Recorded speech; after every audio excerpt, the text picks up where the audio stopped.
Salut à toutes et à tous, j'espère que vous allez bien. Alors pour ma première vidéo, on va bien évidemment parler de ventouses et essayer de comprendre pourquoi on entend souvent que les ventouses enlèvent les douleurs, anesthésient la peau, etc. Pour ça, on va voir qu'on a deux différents principaux types de récepteurs qui sont le premier ici, les nocicepteurs, composés de deux fibres, C et A delta, on va le voir après, et leur but, ça va être de dire à votre cerveau qu'il y a un potentiel danger au niveau de vos tissus, ici avec la brûlure, et le cerveau va provoquer une douleur. C'est très vulgaire, mais on va essayer de vulgariser les choses pour mieux les comprendre.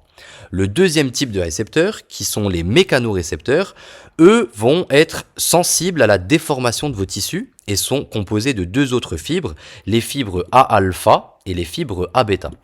Donc, on va récapituler. Nocicepteurs qui vont transmettre à votre cerveau qu'il y a un danger au niveau des tissus et lui va vous provoquer une douleur, A delta et C. Les mécanorécepteurs qui eux sont sensibles à la déformation de vos tissus, A alpha, A bêta. Pourquoi c'est intéressant ce tableau? Parce qu'on voit que A delta et C, ils ont un diamètre plus fin et une vitesse de conduction plus lente que A alpha et A bêta qui ont un diamètre du coup plus gros et une vitesse de conduction plus élevée. C'est intéressant pourquoi?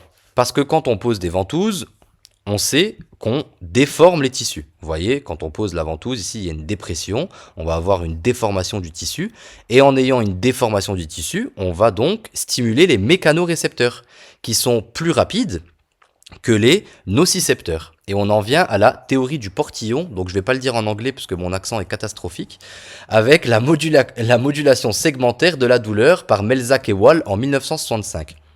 Donc ils nous ont expliqué, et je vais essayer de le vulgariser, qu'il y a un équilibre entre les stimulus mécaniques et les stimulus nociceptifs. Le stimulus nociceptif, donc on se rappelle que c'est celui qui va dire à votre cerveau qu'il y a un danger pour les tissus, ce qui va provoquer la douleur.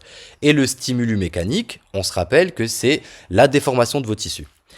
La déformation des tissus vont stimuler les fibres A-alpha et A-bêta, comme on l'a vu, qui sont plus grosses et plus rapides que les fibres nociceptives C ou A-delta.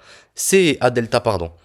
Donc, quand on pose la ventouse, on va avoir ce stimulus mécanique. Ce stimulus mécanique va être plus rapide que le stimulus nociceptif et ça va, entre guillemets, fermer la porte. Ça va inhiber le chemin de la douleur parce que les fibres sont plus rapides et sont plus grosses.